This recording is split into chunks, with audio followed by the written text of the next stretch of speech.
Have you ever wondered why Dubai is so rich and naturally assumed that the answer is oil? Wrong. You might be thinking of its neighbor, Abu Dhabi, which holds 5% of the world's oil reserves. Quite impressive for such a small place. However, oil contributes only 1% to Dubai's GDP. Surprise? Dubai's oil reserves are relatively small, totaling about 4 billion barrels, valued at approximately $200 billion. While this is a significant sum, it is far from enough to build Dubai into what it is today. So where did the money come from to construct landmarks like the Palm Islands and the Burj Khalifa? First, let's take a step back and review Dubai's economic origins.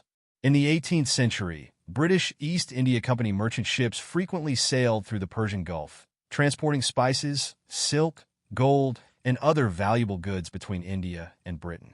These ships became prime targets for Dubai and other coastal tribes,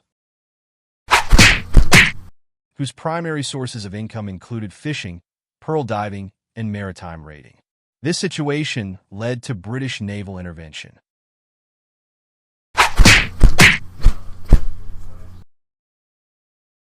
Under the threat of cannons, these Arab states signed a truce with Britain, and Dubai gradually abandoned its piracy-based economy in favor of trade. In 1852, Dubai officially separated from Abu Dhabi and became its emirate. To clarify, an emirate is not an independent country. Dubai is one of the 7 emirates that make up the United Arab Emirates. Their relationship is somewhat similar to that between the America and its states, except that each emirate has even greater autonomy. They retain nearly full control over their finances, tax revenue, oil profits, and even most of their legislation are handled independently. For many years, Dubai barely survived pearl diving and maritime trade, with a population of only around 20,000 people. Then, in 1966, Dubai discovered oil, only 1/23 of Abu Dhabi's reserves, worth roughly $200 billion. While this was not an enormous amount, it was enough for Dubai's royal family and elites to live comfortably for several years.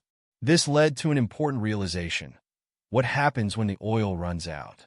They were enjoying Ferraris and Rolls-Royces now, but would they be riding camels in a few years? Dubai needed a sustainable economic model. But what advantages did it have besides oil and pearls? It turns out that Dubai did have a strategic advantage: its location. Positioned centrally in the Arabian Gulf, it sits at the crossroads of Europe, Asia, and Africa, making it a natural hub for global trade and commerce. With this goal in mind, Dubai set out to transform itself into a world trade center. Step 1. Massive infrastructure investment. The first step in turning a small fishing village into the world's leading trade hub was building essential infrastructure: electricity, transportation, and ports. In 1972, Dubai built Port Rashid. In 1979, the massive Jebel Ali port was constructed, which is now one of the world's top 10 container ports. However, many cities worldwide have developed major ports. What made Dubai a global trade hub? So step 2 is attracting foreign investment, both legal and illegal. Dubai needed vast sums of money to attract global investors and talent. In the short term, this was the fastest and most effective way to develop. To achieve this, Dubai had to align culturally with the West. Traditional Arab customs often clash with international business practices. Starting in the 1970s, Dubai modernized personal identity laws, granting citizens more freedom in career and lifestyle choices while reducing family and religious influence on personal affairs. An advanced move for the Arab world. For example, Islam mandates 5 daily prayers, and in some countries, business activities temporarily stop for these prayer times. However, as a global business hub, Dubai needed to ensure economic continuity. Instead of mandating pauses, it encouraged businesses to provide prayer rooms while keeping operations running. Dubai also adjusted its government working hours to align with international markets, making it easier for foreign businesses to operate there. Compared to many Arab nations that still impose stricter prayer laws, Dubai's approach made it much more attractive for foreign investment. Although Dubai still retains some Arab cultural restrictions, it remains the most liberal and inclusive place in the Middle East. Step 3. Tax reduction. Dubai's tax policies make Trump's tax cuts look trivial. Dubai doesn't just lower taxes, it eliminates them. There is no personal income tax. In 1985, Dubai established the Jebel Ali Free Zone, a 57-square-kilometer area that attracted 36% of all foreign direct investment in the UAE and contributed about 20% of Dubai's GDP. In these free zones, foreign investors can own 100% of their businesses. No need for a local partner. Enjoy 15 years of corporate and income tax exemptions. This strategy turned Dubai into a business paradise. Dubai didn't stop at one free zone. It created 30 more, including the Dubai International Financial Center, Dubai Internet City, and Dubai Media City. For instance, CNN, BBC, and Reuters set up operations in Dubai Media City. Microsoft, Google, and Huawei chose Dubai Internet City as their regional headquarters. Dubai essentially created a borderless economic zone in the Middle East, allowing foreign businesses to operate without burdensome regulations. Additionally, Dubai's long-term residency visa is easy to obtain. Invest $500,000 and you qualify. Many global entrepreneurs and celebrities, like F1 champion Lewis Hamilton and Snapchat founder Evan Spiegel, have bought homes in Dubai and made it their base. By 2026, Dubai is expected to attract 100,000 new foreign professionals and investors annually, surpassing even the US and Singapore. Dubai is also known as a haven for illicit funds, often called the money laundering capital of the world. While anti-money laundering laws exist on paper, in practice, as long as your cash is real, no one asks where it came from. A simple example: people bring large amounts of cash from Heathrow Airport to buy property in Dubai.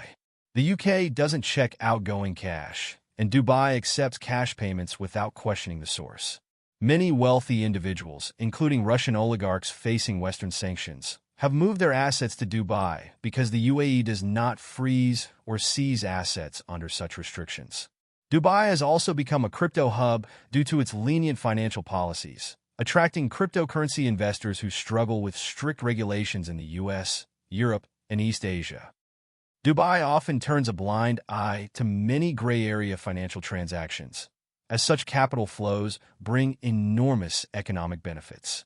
In recent years, Dubai has introduced a series of symbolic anti-money laundering policies to protect its reputation, but so far, these measures have had little effect. Dubai's fourth strategy is investing heavily in landmark buildings. In simpler terms, showing off wealth.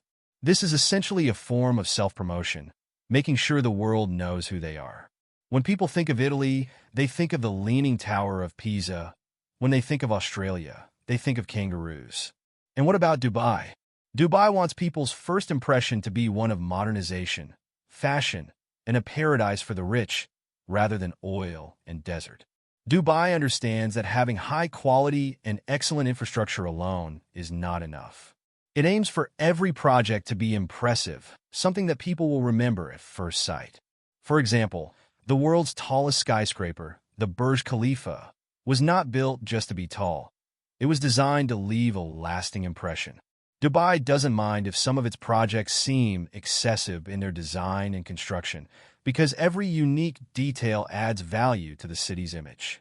Another example is the World Islands, an artificial archipelago created through land reclamation.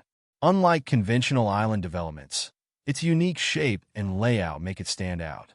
From a pure investment perspective, such a project may not be as profitable as traditional real estate ventures, but its symbolic significance and the boost it gives to Dubai's image are immense. These large-scale investments not only attract global attention, but also greatly enhance Dubai's international recognition and appeal. A more representative example: did you know that Dubai has a ski resort? In the middle of a desert city, there is an indoor ski slope. From an economic standpoint, this investment cannot compare to traditional commercial projects. Ticket sales and other revenues barely cover maintenance costs. However, it has firmly imprinted Dubai's image of modernization and miraculous transformation in the minds of tourists and investors. So, Dubai doesn't need to judge the value of a project solely based on its financial return. Instead, through a combination of quantity and variety, it ensures that people remember the city, attracting more attention and discussion. At this point, you might wonder, Dubai spends so much money on projects, has low tax rates, and doesn't rely much on oil. So where does its money come from? Loans. Dubai is wealthy, but not as rich as you might think. Government revenue. In Dubai's budget, taxes account for only 1/3 of total revenue, while the remaining 2/3 come from state-controlled industries. In fact, most of Dubai's land and large-scale developments are owned by the government. These state-owned enterprises lead real estate development, generating huge revenue from property sales while also operating hotels, business districts, and free trade zones. Additionally, they earn substantial profits through various service fees and investment projects. An interesting statistic: 80% to 90% of Dubai's local population works for the government or state-owned enterprises, meaning that the vast majority of locals are essentially government employees. In this sense, Dubai's ruler functions more like the chairman of a massive corporation. If we compare Dubai to a family business, its operating model looks like this. The ruling family acts as the board of directors, hiring locals to work for them while outsourcing infrastructure projects to low-cost foreign laborers. Once these massive construction projects are completed, the city welcomes a number of foreign tourists and investors each year that far exceeds its population, bringing in enormous consumer spending and investment. This business model allows Dubai to maintain a high level of investment and development despite its lack of oil revenue, while ensuring that local residents enjoy extremely generous welfare benefits. The second key factor behind Dubai's success is its exploitation of foreign labor. More than 88% of Dubai's population consists of foreign workers, mainly from South Asian countries such as India, Bangladesh, and Pakistan.